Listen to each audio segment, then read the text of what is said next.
Hello, and welcome to another episode of Dragon Dreams. I'm Ivan, and today I will be talking about alignments. So I have kind of a love-hate relationship with alignments, and I've been watching lots of different YouTube videos and looking at different people's takes on alignments. I've been playing Dungeons and Dragons and other role-playing games since 1982. And so I'm quite familiar with alignments and seeing how they've changed over the years. The thing is that there seems to be this debate in which some people say, well, we don't really need alignments. I mean, alignments are kind of this, sort of relic from the past in the postmodern era. We don't really think of there as being good and evil exactly. It's like there's a sort of this cultural kind of thing. And there's another argument that says, no, our alignments are great. We should have alignments. And I feel like this debate doesn't really go anywhere because both sides just kind of say, what their preference is. And it's just a matter of preference, and you can't really make anything out of it. So I'm going to talk about why I think alignments can be a problem, and why I think alignments ultimately are useful and ultimately are a good thing to have, particularly in a fantasy game. I don't know if they're needed in other types of genres. And I'm going to kind of take alignments and sort of break them down and build them up again. And I'm going to try to get to move this debate forward just a little bit. I hope to do that because, to sort of look at some way in which we can sort of get out of this whole issue of kind of, well, we should have alignments because I like alignments, or we shouldn't have alignments because I don't like alignments. One of the really good videos that I found when I was looking at this that seems to actually do a bit better than the normal YouTube video on alignments is Captain Courageous. So Captain Courageous has a great YouTube channel. I've been watching him for a long time, and it's down there in the comments.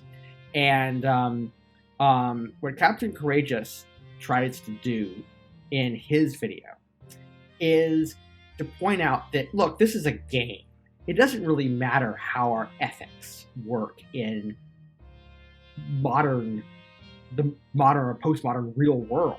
I mean, we're playing a game here, and good and evil can exist in our fantasy worlds if we think that they exist in our fantasy worlds, right? And that's kind of the angle that I hope to go, the starting point that I hope to go. And I'm going to disagree with some of the things that Captain Courageous says, but I also am going to agree with some of the things. I think he did a great job of that video. So I'm hoping that some of my criticisms will sort of move this debate forward. Or discussion. Is it a debate or discussion? I don't know. And so, first of all, when I was watching all these videos, I was realizing that I think the notion of what alignments are has changed over the years.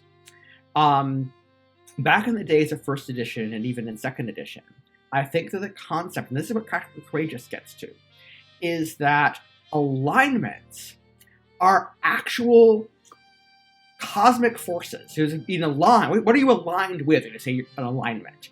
You're talking about cosmic forces, good and evil, order and chaos, right? And these cosmic forces are fighting this battle across the prime material plane. And mortals are participating in that battle that is raging through the prime material plane. And this is something that we don't have in the real world as far as we know. I mean, some religions believe there's something like that, some don't. But, so this is, in a fantasy world, we know for a fact, that there are gods and demons and devils and angels and stuff like that. Because we made them up. We said that they're so, right? And so, that concept I think, has really gotten lost. In other words, the concept being that you are on the side of good or the side of evil, on the side of order or on the side of chaos. Because you look at like how they describe things in 5e and a lot of the Wizards of the Coast verbiage.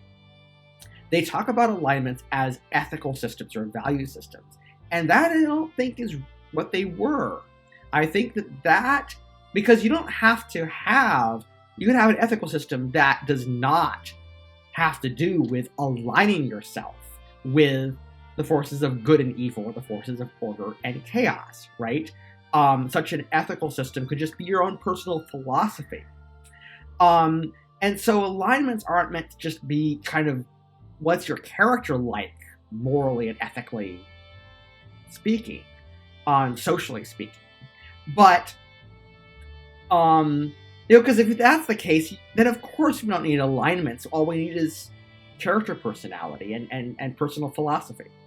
What we need to talk about, I think, is alignments in kind of the older school view of them as kind of these cosmic forces. Because otherwise, I have to say, I think Wizards of the Coast is doing a bad job of dealing with ethics, if that's all they're trying to deal with.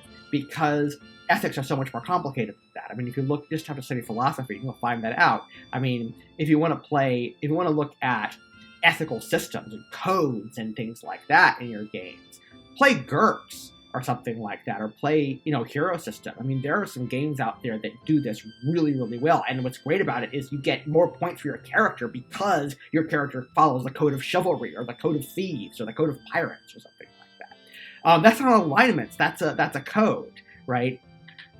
And so I want to start off with this jumping off point of where Captain Courageous comes in and says, look, alignments are this cosmic, these cosmic forces, or aligning yourself with cosmic forces. And it's really clear when you look at the old players' handbooks from Advanced Dungeons & Dragons from the 80s and 90s, and you see the chart of the outer planes, and you see how that aligns with the alignment chart. And you realize that there are different afterlives and different, places that different deities live outside of the prime material plane. And it becomes really clear that it's this battlefield. Okay, so that's kind of my starting point here. So first, let me outline the problem I'm trying to solve. What really gets me with alignments is the good and evil axis more than the law and chaos axis, to be honest. Law and chaos, that's not really very difficult to define. What can be really tricky, though, is when you have these debates between dungeon masters and players over things like, okay, can I kill an innocent character? Can I kill, we've captured, bandits. Can we kill them? Or can we, do we have to turn them over to the authorities? Is that good or is that neutral or is that evil? And I've had people, as a DM, I've had players say incredible things. Like I've had players try to convince me that they should be able to steal from innocent people if they're neutral. And I would say, boy, that sounds evil to me. That they should be able to murder merchants for not giving them the deal that they want because they're chaotic neutral, and strange things like that. And then I've also had DMs, say, well, you can't do this or you can do this or whatever, because I said that my character is good, and they say, well, no, you can't do that because you're good, whatever. Or if you do that, you're not being good or whatever. And I'm going to slam your experience points or something like that. And the problem is that you're not on the same page with it. And the reason is that, although Captain Courageous is correct in that video, that we should try it when possible to avoid bringing the real world into this debate. DMs and players live in the real world, right? And so we are informed by our ideas of good and evil. And if we just for a second look at notions of good and evil in the real world, notions of morality in the real world, When we take a look at ethics philosophy, even just looking at the West, you have a bunch of different ideas, all right? I mean, from Aristotle's virtue ethics, where he thought that being a good person meant having virtues that are balances between twin vices. So the prime example of that is courage is the balance between foolhardiness, which is too much, and cowardice, which is too little. But if you are neither foolhardy nor a coward, but you have the right amount of courage, then you stand in the phalanx, as it were, of society. And you win together rather than losing alone. So that was his whole philosophy. And he has a whole bunch of different virtues he thinks people should have. And that's what it means to be good for Aristotle. For Immanuel Kant, many hundreds of years later, in the 18th century, what good meant is, to boil it down in layman's terms, how would it be if we all did that? For John Stuart Mill, it meant maximizing the happiness for everybody. And these things clash. I mean, there are whole long ethical treatises and doctoral dissertations and stuff on just exactly how much these things clash. And where they clash is not so much in our general notion of good and evil. I mean, I don't really know if I buy the idea that it's just completely arbitrary. I mean, we do have some notion of what that means. But when it gets to the particulars, moral dilemmas and things like that, I think that's where we have different ideas. And so if we're influenced by, one philosophy or logic takes us to one place or whatever, or we're raised in a particular religion, or particular denomination, or particular religion that has a particular way of thinking through ethics that's just a little bit different from how another one does, or whatever it is, we may, clash over those things. And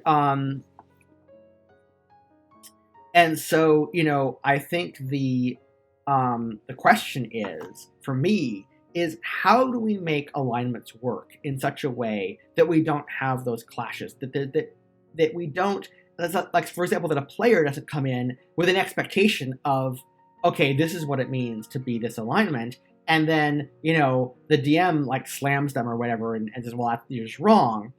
You're doing it wrong, whatever.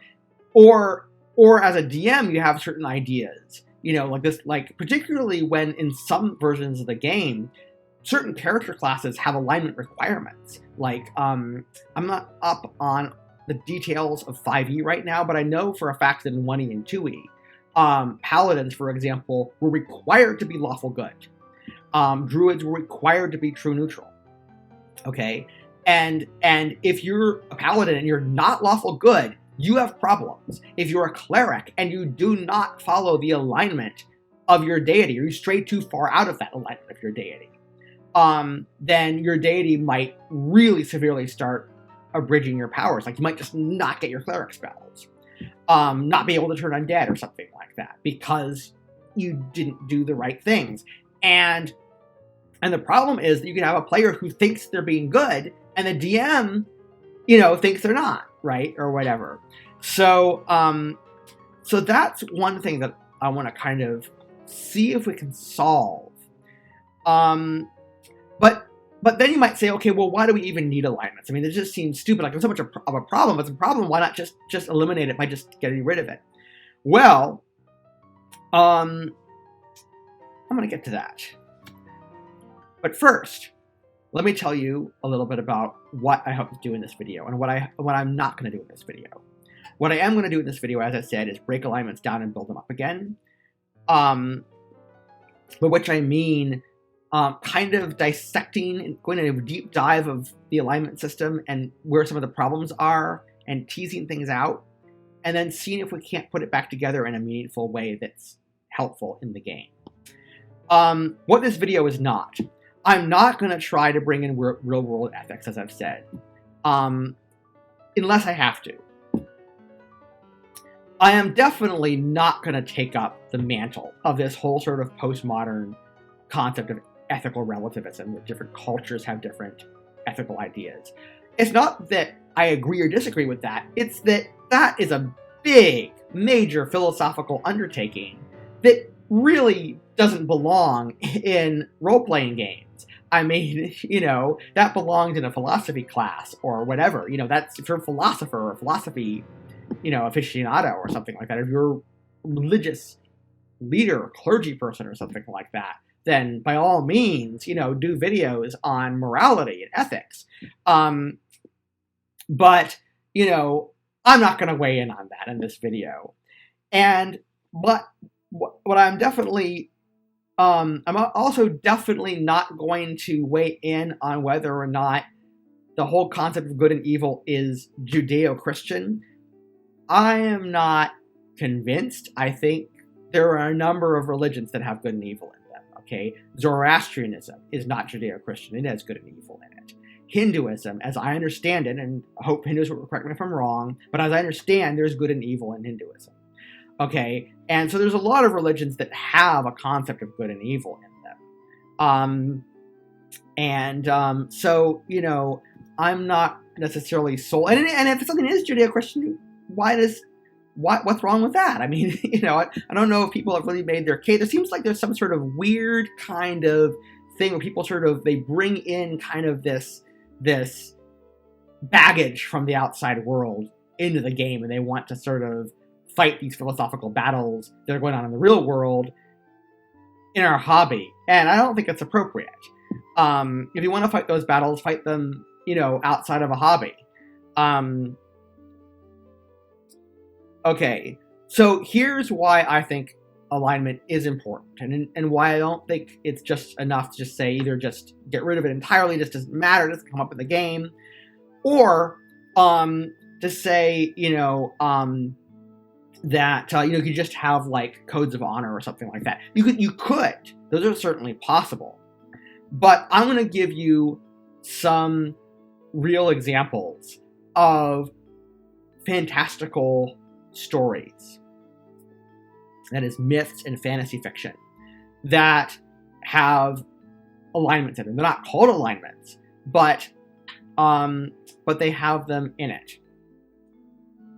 So the first one is, I want to go back to one of the oldest civilizations that we know a lot about, that had writing and that we actually know something about. And that is the ancient Mesopotamian civilization. So I know somebody who is a Sumerologist, that is somebody who is a scholar who studies ancient Sumer. And he was telling me that a lot of Mesopotamian mythology has to do with the cosmic battles between order and chaos. Aha! So, one prime example of that is the creation myth. So in the creation myth, you have these two kind of monster deities who are the creators. And these are Tiamat and her consort Apsu. Now, this is the real Tiamat, the original Tiamat from Mesopotamian mythology. This is not the five-headed dragon that was inspired by that myth. Okay, I want to make that clear, because there's a Dungeons and Dragons monster called Tiamat, who's a five-headed dragon. Nothing wrong with the D&D dragon, you understand, but I'm talking about the real, original Tiamat here. And these sort of monster gods created the universe. They gave birth both to gods and to various monsters. And they decided that they were going to eat and kill the gods, for reasons I won't worth going into. But suffice to say, they did that. And so the gods fought this war with them, and they got the monsters on their side. And so there's this war where the gods had to fight all these different monsters and finally fight with Tiamat and Apsu. And they ended up killing Tiamat and Apsu and making different parts of the universe, different parts of the world, the stars and I don't remember exactly all what it was. I'm seas and oceans and rivers and stuff, part of the Tigris and the Euphrates, and all that kind of stuff, right? Out of different body parts. Like the teeth were used for this, and the scales were used for the, I don't remember exactly the details, but it's a really neat myth.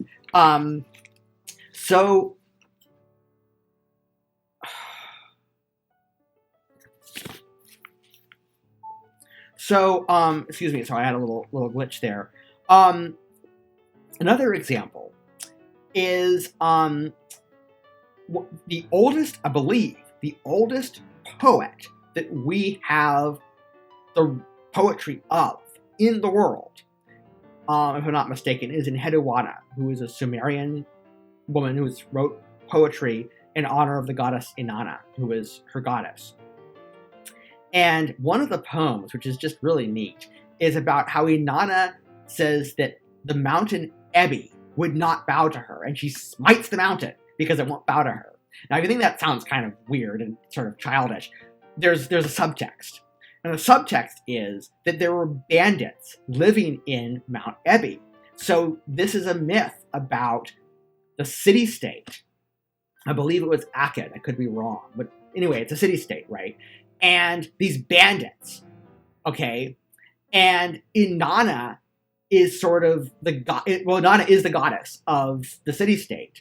And the mountain is kind of like the god, it's sort of an anthropomorphized mountain. I don't know if it's a god or what exactly it is, but it's sort of a spirit, kind of a being that sort of is the mountain, And so these are examples of order versus chaos myths. So it has to do with civilization on the one hand versus kind of the chaotic, destructive aspects of nature. So order would be things like the irrigation of the fields, controlling the rivers like the Tigris and the Euphrates to irrigate your fields, make irrigation ditches, and so forth. To live in this, otherwise hot climate, to farm and have agriculture, to have walls around your city, to have writing, all these things were aspects of their civilization. And those things are in opposition to these destructive aspects of chaos. All right. And so like the bandits who are outlaws, who live outside of the city walls, who are trying to raid them, are these forces of chaos. And here we see cosmic forces of order and chaos. Okay, that to me sounds a little bit like an alignment system, where you have, lawful versus chaotic. They didn't say that, but it's sort of, I think that's one of the things that when I talk about alignments in D&D, that's one of the things that they're trying to represent. Second example is Lord of the Rings. Lord of the Rings, you absolutely have alignments. Again, they're not called alignments, but that's definitely what you have. And here you have good versus evil. You have the entire cosmos was created by this being named Iluvatar. And Middle-earth was made not only by Iluvatar, but also by these helper beings called Valar. And these beings are good, and so is Iluvatar. Except for one Valar, named Melkor the Morgoth, who dissented from that, and he is a devil character. He is this character who did not want to go along with what Iluvatar wanted to do, and wanted to go off on his own and do his own thing. And he is evil. And the forces in Lord of the Rings are aligned, quite literally, either with Iluvatar and the Valar, which is good, or with Melkor the Morgoth, which is evil, or they don't take sides, which is neutral. Okay, and so Sauron was originally a servant of Morgoth. So Sauron is aligned with Morgoth. The Balrog in Moria is also a servant of Morgoth. He's aligned with Morgoth. Saruman was originally sides with the good people, but went over to Sauron. And then different countries, different kingdoms, actually quite literally align themselves with different sides in the War of the Ring. So that Gondor and Rohan are on the side of the Valar and good. Farharad and those people dressed in red who have the Oliphants, they are aligned with Sauron. I mean, Tolkien tells us this in the book. I don't know if it was clear in the movie, but in the book, Tolkien tells us quite explicitly that they sided with Sauron. The dwarves almost side with Sauron, but then at the last minute decide to side with good, because Sauron promises them the rings of power that they once had that were lost, and promises them Moria. And that also wouldn't make it into the movies, but it's in the books. And so the dwarves are kind of considering, they might want this, right? And so Sauron is trying to induce them to side with evil. Unfortunately, they don't. There are also kingdoms that do not take sides, that stay neutral in the War of the Ring, and this is also talked about in the books, where I think Boromir complains that only Rohan will come when Gondor calls. Like, Gondor is like the great kingdom, right? Like it's the big kingdom. It's sort of like an empire or something like that originally, but it's kind of shrunk in these dark days of the Third Age. But it is like the great kingdom that's founded by the Númenóreans. And Rohan kind of owes other kingdoms kind of owe fealty to them, and they really should come and fight against Sauron when they ask them to. But apart from Rohan, the other ones don't. Okay, they just won't take sides, so they are neutral, quite literally neutral in the military sense of the term, but also in the cosmic sense of the term. So the alignment, so good and evil and neutrality are very real in Lord of the Rings, and these are cosmic forces. These are not just ethical positions. Okay, and my final example is an example of a world that I don't think does have alignments, and that is the Conan the Barbarian 1979 film. Now, I'm not going to go into the whole Conan series with Robert E. Howard and all that kind of stuff, because, I haven't read enough of it to know. I've read, some of those books, but I mean, I don't feel qualified to talk about that. But I am going to talk about the movie. And in the movie, from what I can see, I don't really see that there's actually cosmic forces of good and evil or order and chaos. I mean, there's Crom, which is Conan's god. There's the Four Winds, which is Subutai, the thief's god. There's Set, the snake god of the snake cult. Obviously, Set is evil in the movie. So there's sort of forces of evil, I suppose. But what I'm trying to get at is Crom, Conan's god, teaches something called the Riddle of Steel. And basically, it's the concept that what doesn't kill you makes you stronger. That there are virtues that Crom teaches of strength, resilience, toughness, wisdom and learning from suffering. That life tempers us as a smith tempers metal or tempers a sword. That if we are wise, we will allow life to make us stronger through the trials of life. But if we're foolish, we will be bitter about all the cruelties of life. Now, there may be something ethical and noble. Certainly there's something noble about the religion of Crom.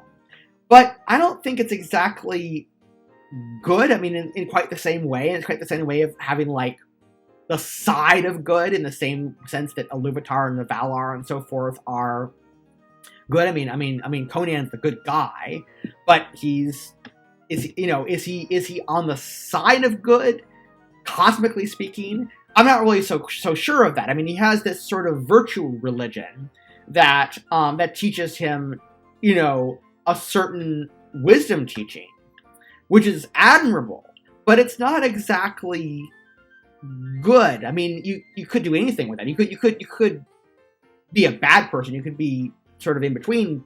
You could have different ethical approaches based on that. The important thing in the religion of Chrome is that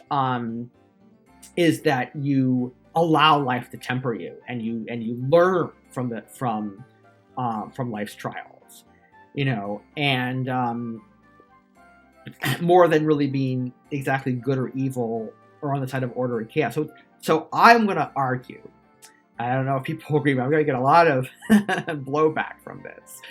But I'm going to stick my neck out there and argue that just taking the movie alone, that in that particular movie, there isn't exactly cosmic forces of, good versus evil, order versus chaos.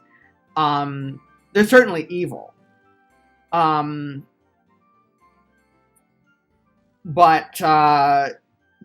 it's sword and sorcery, and it's just a little bit more kind of subtle, and a lot of things are all kind of mixed up together, and not quite as clear cut as like Lord of the Rings is in the good and evil axis, or the Mesopotamian mythology is in the order versus chaos axis. And where I'm leading up with this is that I think that alignment should be setting specific. I think that alignments, some alignments should, some settings, setting has, a battle between good and evil. It's important that it's a cosmic battle, and that comes into play in a major way in the campaign. Then your alignment, the side you're going to take on that, is important. If the campaign is all about, civilization, order, versus the chaos of the wilderness or something like that, or the chaos of barbarism or something, then I think that axis comes into play. And if it really has both in it, then both axes come into play. But if it doesn't, if it's just kind of like sword and sorcery or something like that, I don't know if you necessarily need alignments. I mean, you might just have more like philosophies and virtues and things like that.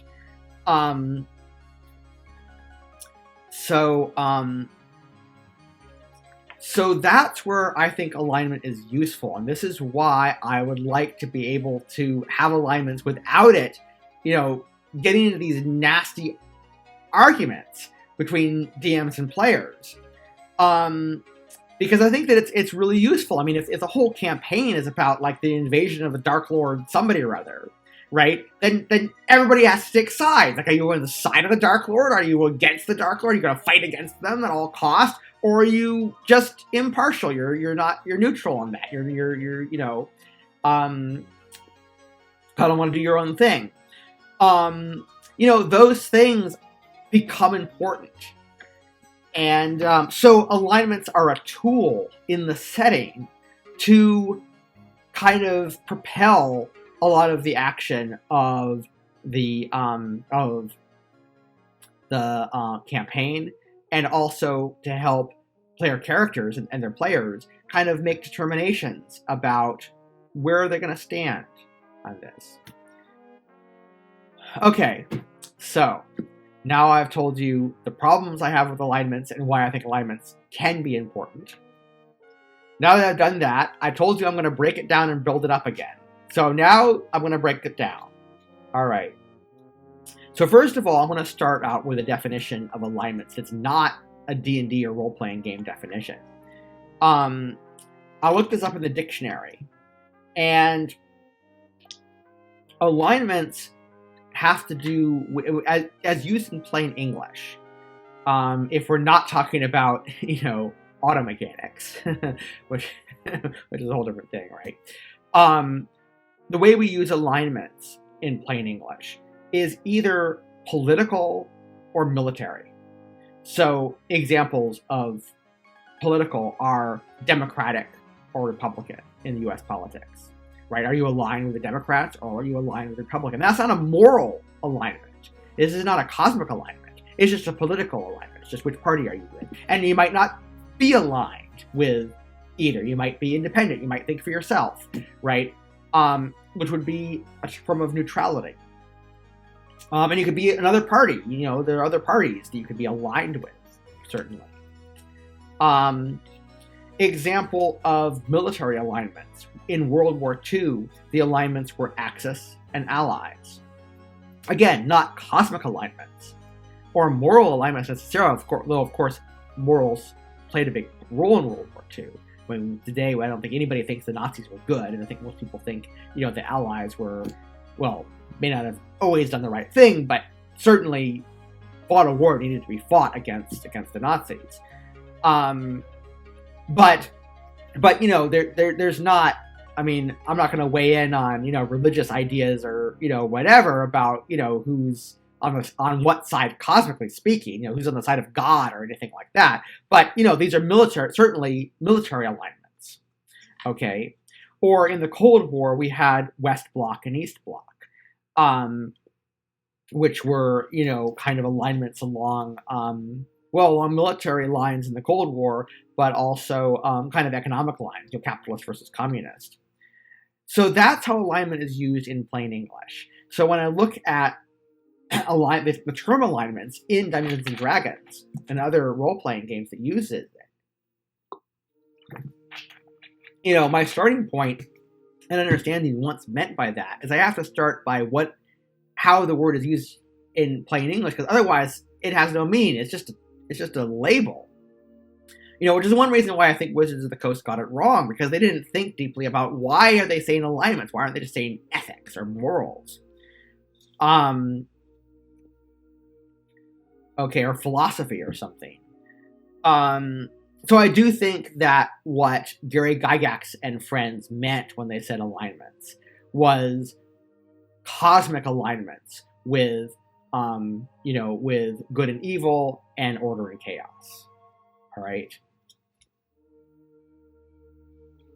But, there are other possibilities. I mean, if you want to change the alignment system, I mean, you could have, for example, natural versus unnatural. Animals and plants that exist naturally are good, but I don't know, stone golems or something are bad,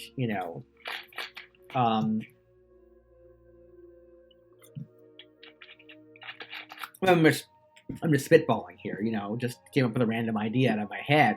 But that's, you could have other axes potentially. So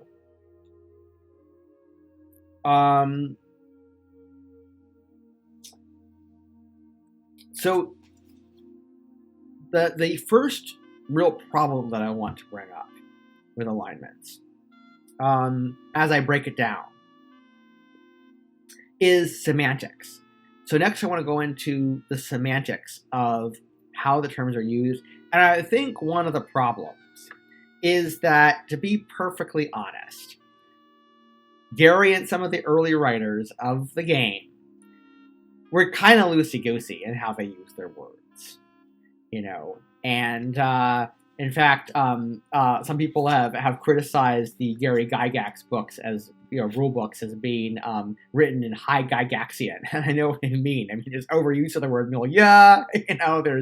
There's I think at one point he says ennui instead of boredom, which was like, Gary, well, I mean boredom, we'll just say boredom, don't get all weird on this. Okay, so I think that part of the problem is that they weren't really very careful with their terms. So if alignments mean being aligned with cosmic wars or cosmic positions, moral positions,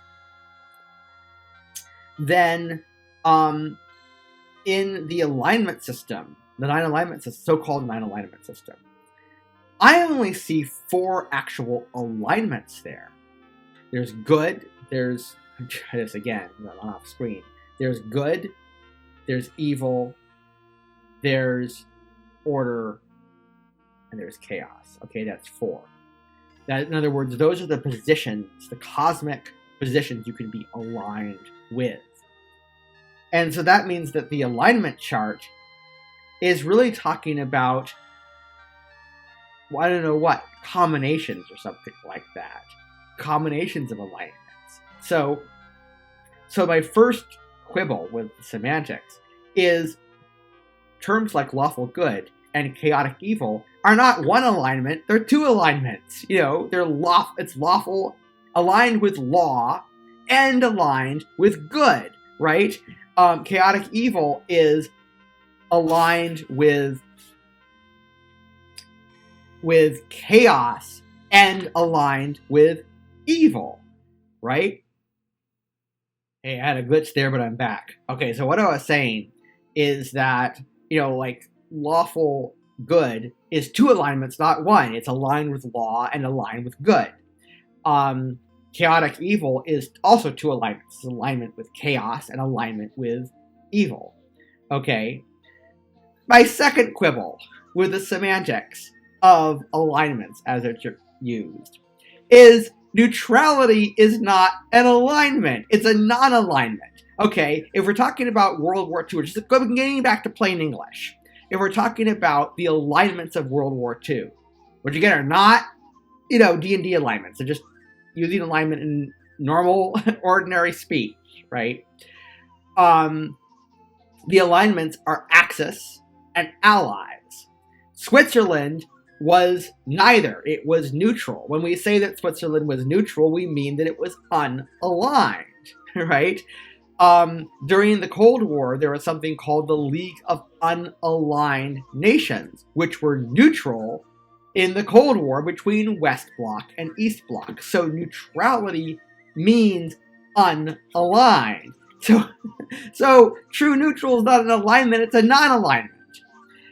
You're not aligned with good or evil, with order or with chaos. And I think that the early writers of D&D rule books messed that up and confused people.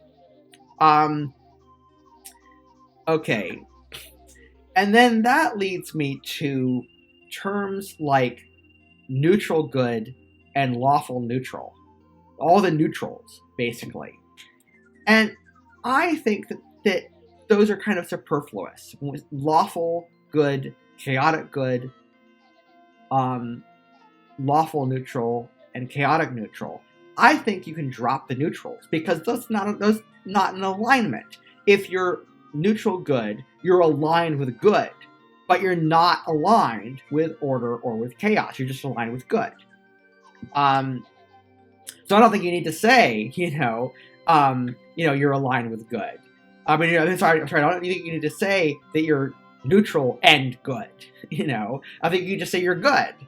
So we could say, you're lawful and good. You're lawful good. You're good. You're chaotic good.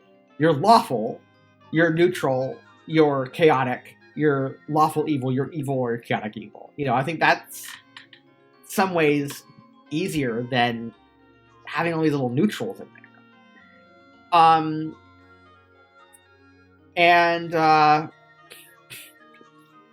And then looking at true neutrality, this term true neutral, which I think should just be called neutral. I mean, if you get rid of all the other neutrals, I think, just neutral just means you're not aligned with any of the four, good, evil, order, or chaos. But if we kind of take a close-up of what's meant by neutral, I see that the D&D writers meant different things. One is just unaligned, as we've already said. One is a balance, a positive belief in a balance between good and evil, order and chaos. I've heard that. Also, in Village of Hamlet, one of the early D&D modules from the late 70s, there's reference that some of the people in the village are members of a religion called the Old Faith of the Druids. So if Druids are neutral, and Druids worship nature, which we're both told explicitly in the rules, then it would seem that their form of neutrality is nature rather than good, evil, order, and chaos, which is fine. That makes sense. But that's a third definition of neutral. And there's also, if you have your own philosophy that is not, a philosophy that fits in with good, evil, order, or chaos. Like getting back to what I was saying about Conan and Chrome with the riddle of steel. It seems to me that the riddle of steel is kind of a virtue philosophy or a wisdom teaching. Not really good or evil, order, or chaos. So that could be kind of like a form of neutral. Is having your own philosophy could lead you to all sorts of different places with that. That might not be what we conventionally think of as being, good. You might be a very ethical person, just not, on the side of the forces of good per se. Because you have kind of like your own personal way of adjudicating what you think is right,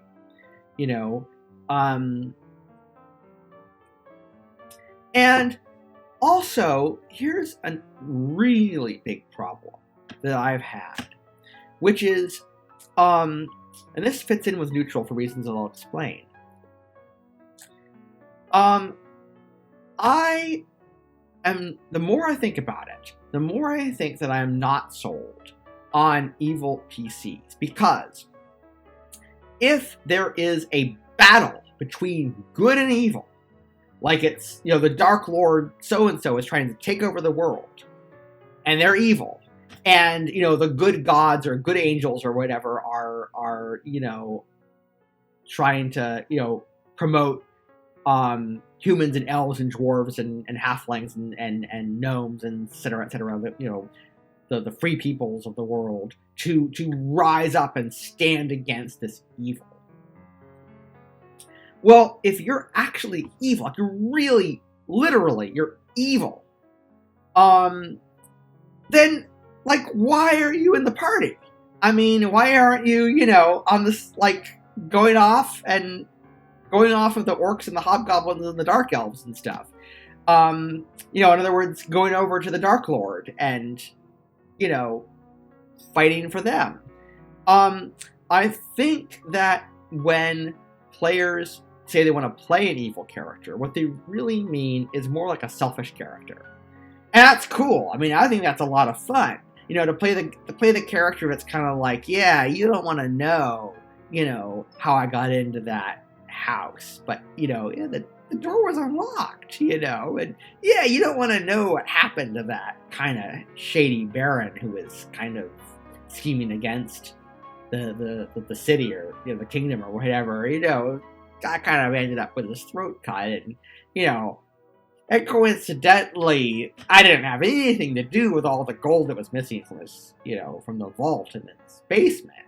You understand, that kind of guy, that sort of slippery, dark character that kind of gets things done. But it's like this. I think, we know that in Star Wars, having Han Solo on your side is great, right? I think personally it'd be awesome to have Boba Fett side with the rebels. But Boba Fett, gets paid by the Empire. He's a mercenary. He goes to the highest bidder. He's on the side of the Empire. He just wants money. He's not aligned with the dark side of the Force exactly. I mean, maybe he is. I don't know. But he's, just kind of this badass who's in it for himself, right? And, but think about it this way. It's like, I don't think anybody would really want to have Darth Vader in their party, You might want to turn Darth Vader over to the light side of the Force, sure.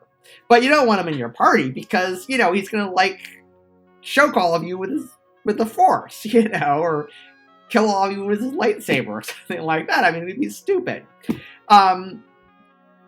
So the more I look at neutrality, the more I think that there is sort of this pocket. If you say that all neutrality is everything that is unaligned, I think that there is sort of a shady corner of neutral that encompasses kind of that selfish, shady kind of character. And that's actually a more appropriate alignment, or not alignment, rather. I'm sorry, I went against my own rule.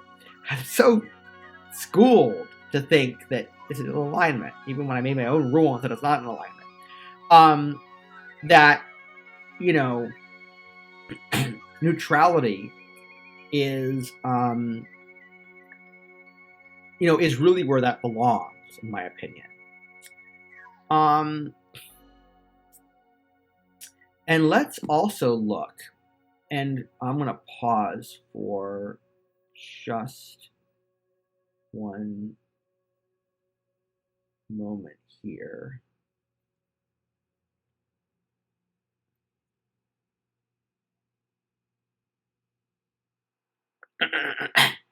All right, I am back. I had to get a throat lozenge. I'm losing my voice. This is going to be a long video. So next in the semantics of alignments, lawful and chaotic. Now here's problem number one. And this is why I say that I don't think Gary and friends thought this through with their wording. Chaotic is not really the antonym of lawful. Anarchic is. So, you know, law and anarchy are antonyms. The appropriate antonym of chaos is order.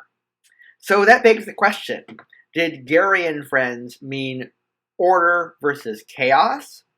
Or do they mean law versus anarchy? Not clear. But here's what I think.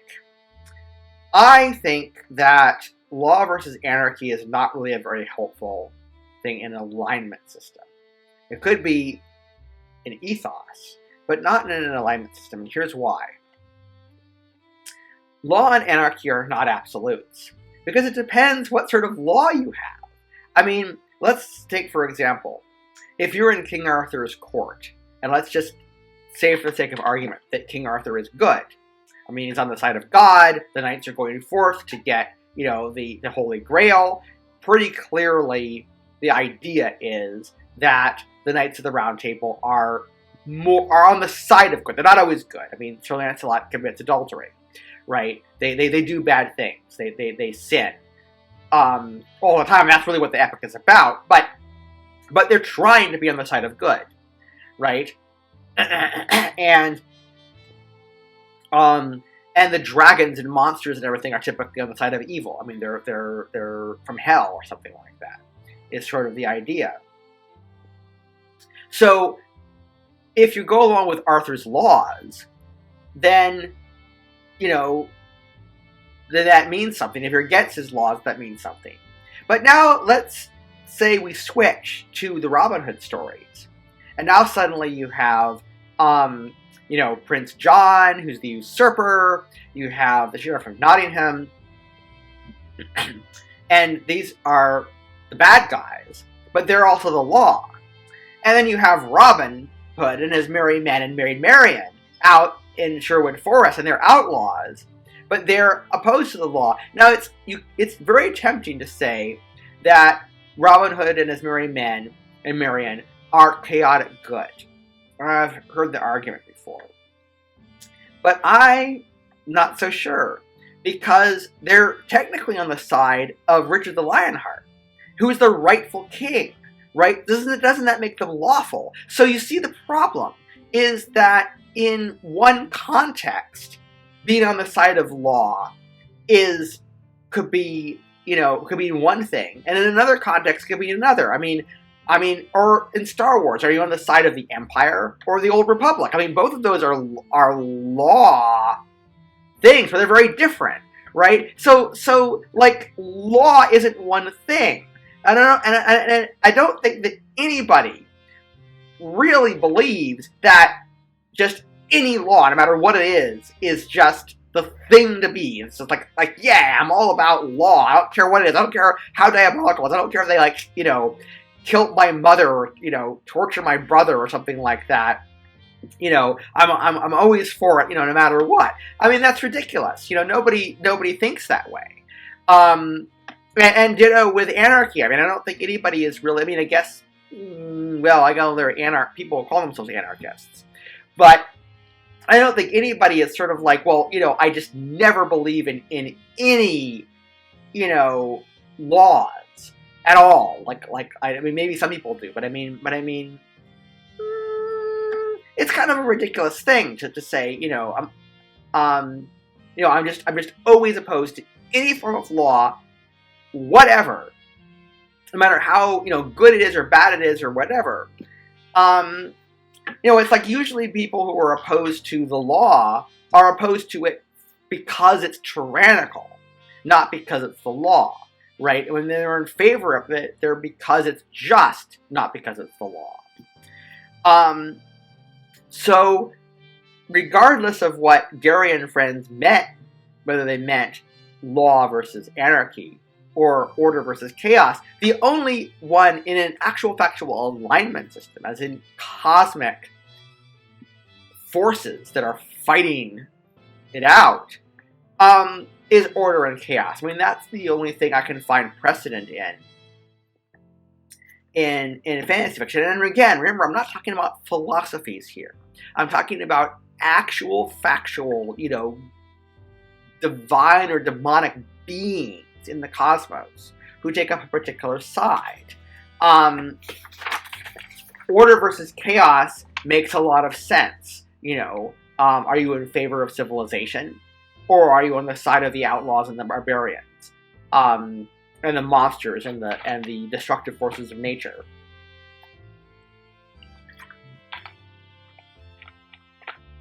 Okay.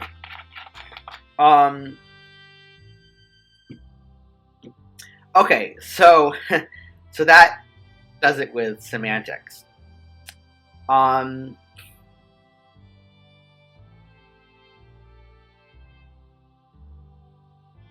So now that I've broken alignments down, let me build them back up again.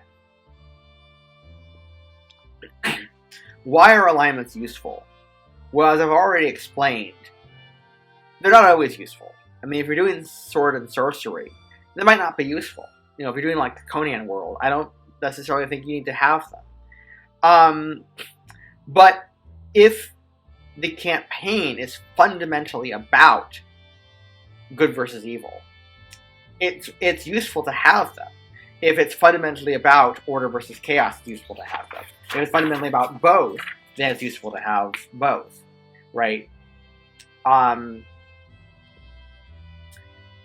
so the real, getting back to the initial problem that I posed, is how can we have alignments without having these just kind of pointless debates between DMs and players who have very different ideas about what these mean.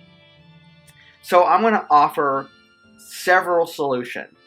And think of this as a toolbox. None of these are meant to be mutually exclusive. They're meant to be, just ideas that hopefully help you in your campaigns to have a better game. All right. One solution is kind of already out there, and that is that there's two versions of Dungeons and Dragons from the 80s. There's Moldvay Cook. I mean, there's two ones that I'm going to talk about, which have a different alignment system, and those are the Moldvay Cook BX D&D and BECMI, BECMI. That's not what they were called. They were just called Dungeons and Dragons, obviously, but we refer to them by those labels today.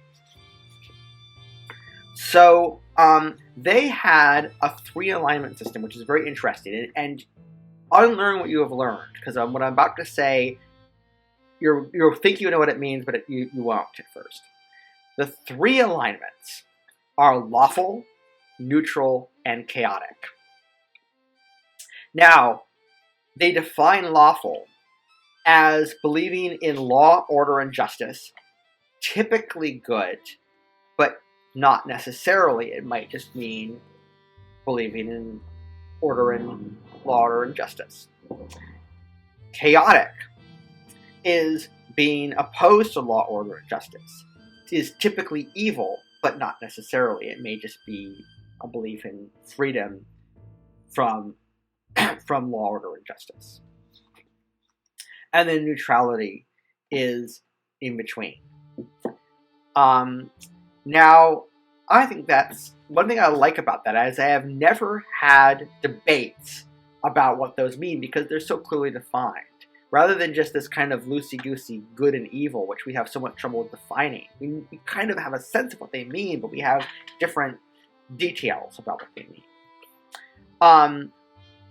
Law and chaos and neutral are just very clearly defined. And so, it's sort of all in one. Lawful and good are kind of together. Chaotic and evil are kind of together. But it sort of gives you some interesting options. Like, you could kind of have, kind of roguish outlaw who's chaotic, but not evil.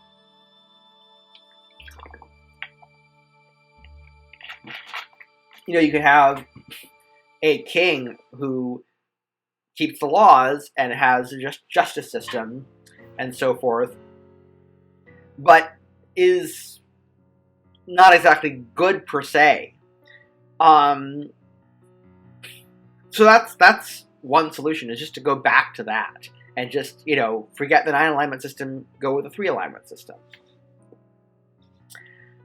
Solution number 2 is to define what we mean by the alignments. And remember that I consider in the so-called 9 alignment system, I think there's really 4 actual alignments, which are good, evil, order, and chaos. Okay? And I was thinking, is there some way we could talk about this that's not so much about ethics and doesn't mean we have to go down into the weeds with philosophy, but that has to do with how we play the game, how we play characters in the game. And so this is my proposal for good and evil, okay, is that a good character helps others without want for reward, provided that it's reasonable for them to do so, without undue risk. So, for examples, a high-level PC party that's good would save a princess from a dragon because they know that they are powerful enough to deal with a dragon. A low-level PC would not get mixed up in a dragon because it's a suicide mission. But they might very well save a merchant's daughter from goblins.